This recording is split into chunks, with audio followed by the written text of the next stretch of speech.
ಚಿಕ್ಕಬಳ್ಳಾಪುರ ಲೋಕಸಭಾ ಚುನಾವಣೆಯ ಆರಂಭಕ್ಕೂ ಮುನ್ನ ಇದೀಗ ಆಪರೇಷನ್ ಕಮಲ ಆರಂಭಗೊಂಡಿದೆಯಾ ಅನ್ನೋ ಪ್ರಶ್ನೆ ಮೂಡ್ತಾ ಇದೆ. ಕಾಂಗ್ರೆಸ್ ತೊರೆದು ಬಿಜೆಪಿ ಸೇರ್ಪಡೆಯಾಗ್ತಾರಾ ಮಾಜಿ ಶಾಸಕ ಶಿವಶಂಕರ್ ರೆಡ್ಡಿ?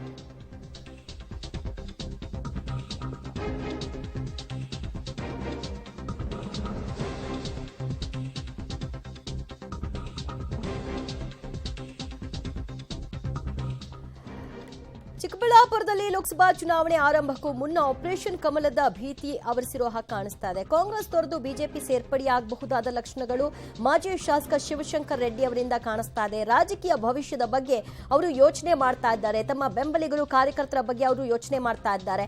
ಬಿಜೆಪಿ ಸೇರ್ಪಡೆಯ ಬಗ್ಗೆ ನಾನು ಸದ್ಯಕ್ಕೇನು ಹೇಳಲ್ಲ, ಮುಂದಿನ ದಿನಗಳಲ್ಲಿ ನೋಡೋಣ ಅನ್ನುವಂತಹ ಪ್ರಶ್ನಾರ್ಥಕ ಮಾಹಿತಿಯನ್ನು ಅವರು ಹಂಚಿಕೊಂಡಿದ್ದಾರೆ. ಕಾರಣ ಇಷ್ಟೇ, ಗೌರಿಬಿದನೂರಿನಿಂದ ಅವರು ಸೋತಿದ್ರು. ಪಕ್ಷೇತರ ಅಭ್ಯರ್ಥಿ ಈಗ ಕಾಂಗ್ರೆಸ್ಗೆ ಸಪೋರ್ಟ್ ಮಾಡಿದ್ದಾರೆ. ಸೊ ಇವರು ಬಂದ ನಂತರದಲ್ಲಿ ನಮ್ಮ ಭವಿಷ್ಯ ಏನು ಅನ್ನೋ ಪ್ರಶ್ನೆ ಅವರನ್ನ ಕಾಡ್ತಾ ಇದೆ. ಈಗ ಲೋಕಸಭಾ ಚುನಾವಣೆಯ ಒಂದು ಟಿಕೆಟ್ ಕೂಡ ಬಯಸ್ತಾ ಇದ್ದಾರೆ. ಕಾಂಗ್ರೆಸ್ನಲ್ಲಿ ಪಾಸಿಟಿವ್ ರೆಸ್ಪಾನ್ಸ್ ಸಿಕ್ಕಿರೋ ಹಾಗೆ ಕಾಣಿಸ್ತಾ ಇಲ್ಲ. ಈ ಹಿನ್ನೆಲೆಯಲ್ಲಿ ಬಿಜೆಪಿಗೆ ಹೋದ್ರೆ ಅಲ್ಲಿ ಟಿಕೆಟ್ ಲಭ್ಯ ಆಗಬಹುದು ಅನ್ನೋದು, ಜೊತೆಗೆ ಒಂದೇ ಪಕ್ಷದಲ್ಲಿ ಇಬ್ಬರಿಬ್ಬರು ಇದ್ದಂತಹ ಸಂದರ್ಭದಲ್ಲಿ ಸರಿ ಹೋಗಲ್ಲ ಅನ್ನುವಂತಹ ಮಾತುಗಳನ್ನು ಕೂಡ ಅವರು ಆಡ್ತಾ ಇದ್ದಾರೆ. ಅಂದ್ರೆ ಬಹುತೇಕ ಅವರು ನಿರ್ಧಾರ ಮಾಡಿರೋ ಹಾಗೆ ಕಾಣಿಸ್ತಾ ಇದೆ. ಮತ್ತಷ್ಟು ಮಾಹಿತಿ ಪಡೆಯೋಣ ನಮ್ಮ ಪ್ರತಿನಿಧಿ ಮುದ್ದುಕೃಷ್ಣ ಇಂದ. ಮುದ್ದುಕೃಷ್ಣ, ಇವರ ಈ ಅಸಮಾಧಾನ ಅಥವಾ ಪಕ್ಷ ತೊರೆಯುವಂತಹ ಆಲೋಚನೆಗೆ ಪಕ್ಷೇತರ ಅಭ್ಯರ್ಥಿ ಕಾಂಗ್ರೆಸ್ ಸಪೋರ್ಟ್ ಮಾಡಿರೋದೇ ಇರಬಹುದಾ?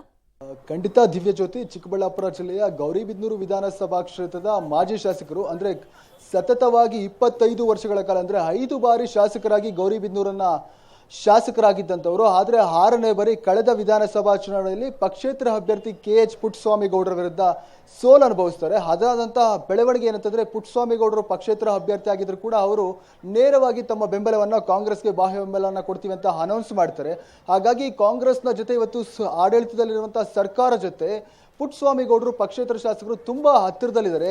ತಮಗೆ ಬೇಕಾದಂತಹ ಕೆಲಸಗಳನ್ನ ಮಾಡಿಸಿಕೊಳ್ಳೋದ್ರಲ್ಲಿ, ಒಂದು ವರ್ಗಾವಣೆ ಇರಬಹುದು, ಕೆಲವು ಸರ್ಕಾರಿ ಸಂಸ್ಥೆಗಳ ನಾಮನಿರ್ದೇಶನದ ವಿಚಾರದಲ್ಲಿ ಬಹಳಷ್ಟು ಮುಂದೆ ಇದ್ದಾರೆ. ಆದ್ರೆ ಅಲ್ಲಿ ಯಾವುದೋ ರೀತಿಯ ಶಿವಶಂಕರ್ ರೆಡ್ಡಿ ಅವರ ಕೆಲಸಗಳು ಮಾತುಗಳು ನಡೀತಾ ಇಲ್ಲ ಅನ್ನೋಂಥದ್ದು ಒಂದು ಅಸಮಾಧಾನ. ಇದರ ಜೊತೆಗೆ ತಮ್ಮ ಮುಂದಿನ ಭವಿಷ್ಯ ಏನು, ಈಗ ವಿಧಾನಸಭೆಯ ಚುನಾವಣೆಯಲ್ಲಿ ಸೋತಿದ್ದೀನಿ, ಹಾಗಾಗಿ ಈಗಿರುವಂತಹ ಆಪ್ಷನ್ ಏನಿದೆ ಲೋಕಸಭಾ ಚುನಾವಣೆ. ಹಾಗಾಗಿ ಕಾಂಗ್ರೆಸ್ ಪಕ್ಷದಿಂದ ಚಿಕ್ಕಬಳ್ಳಾಪುರ ಲೋಕಸಭಾ ಕ್ಷೇತ್ರದಿಂದ ಈ ಬಾರಿ ಸ್ಪರ್ಧೆ ಮಾಡಬೇಕು ಅನ್ನೋಂಥ ಇರಾದೆ ಮತ್ತೆ ಆಸೆ ಅವ್ರದ್ದು ಕೂಡ ಆಗಿತ್ತು. ಆ ವಿಚಾರದಲ್ಲಿ ಈಗಾಗಲೇ ಕೂಡ ಕಾಂಗ್ರೆಸ್ ಪಕ್ಷದಿಂದ ಮಾಜಿ ಸಿಎಂ ವೀರಪ್ಪ ಮೊಯ್ಲಿ ಅವರಿದ್ದಾರೆ, ರಕ್ಷಾ ರಾಮಯ್ಯ ಅವರಿದ್ದಾರೆ, ಅವರ ಜೊತೆಗೆ ಶಿವಶಂಕರ್ ರೆಡ್ಡಿ ಅವರು, ನಾನು ಕೂಡ ಆಕಾಂಕ್ಷಿ ಅಂತೇಳಿ ಪಕ್ಷದ ವರಿಷ್ಠರ ಬಳಿ ತಮ್ಮ ಹಳೆಯನ್ನ ಆಸೆಯನ್ನ ವ್ಯಕ್ತಪಡಿಸಿಕೊಂಡಿದ್ರು. ಆದ್ರೆ ಕೆಪಿಸಿಸಿಯಿಂದ AICCಗೆ ಹೋಗ್ಬೇಕಾದಂತ ಪಟ್ಟಿಯಲ್ಲಿ ಇವರ ಹೆಸರನ್ನ ಉದ್ದೇಶಪೂರ್ವಕವಾಗಿ ಕೆಲವರು, ಅಂತಂದ್ರೆ ಇವರ ವಿರೋಧಿಗಳು ಅದನ್ನ ತಪ್ಪಿಸಿದ್ರು. ಅದರಲ್ಲಿ ಸ್ಥಳೀಯ ಶಾಸಕರಿರ್ಬೋದು, CM DCM ಆದಿ ಅಂತ ದೊಡ್ಡ ನಾಯಕರಿರ್ಬೋದು, ಇವರಿಗೆ ಕೊಡಬೇಕಾದಂತ ಮನ್ನಣೆಯನ್ನ ಕೊಡ್ತಾ ಇಲ್ಲ ಈ ವಿಚಾರದಲ್ಲಿ ಅನ್ನುವಂತ ಅಸಮಾಧಾನ.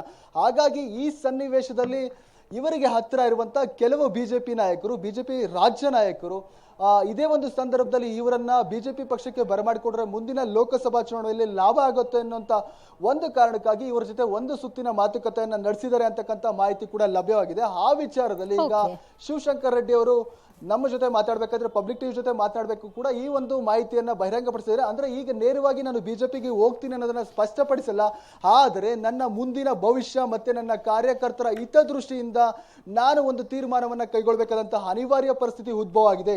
ನಾಳೆ ನಮ್ಮ ಮುಂದಿನ ಭವಿಷ್ಯ ಏನು, ನಮ್ಮ ಕಾರ್ಯಕರ್ತರ ಭವಿಷ್ಯ ಏನು ಅನ್ನೋಂತ ತೀರ್ಮಾನ ಮಾಡಬೇಕಾಗಿದೆ. ಹಾಗಾಗಿ ಇಂಥ ಒಂದು ಅನಿವಾರ್ಯ ಪರಿಸ್ಥಿತಿ ಇದೆ, ನಾನು ಗೊಂದಲದಲ್ಲಿ ಕವಲು ದಾರಿಯಲ್ಲಿದ್ದೀನಿ ಅಂತಕ್ಕಂಥ ಮಾತನ್ನ ಸ್ಪಷ್ಟಪಡಿಸಿರುವಂತದ್ದು. ದಿವ್ಯಜು, ಥ್ಯಾಂಕ್ ಯು ಮುದ್ದುಕೃಷ್ಣ ನಿಮ್ಮೆಲ್ಲ ಮಾಹಿತಿಗೆ.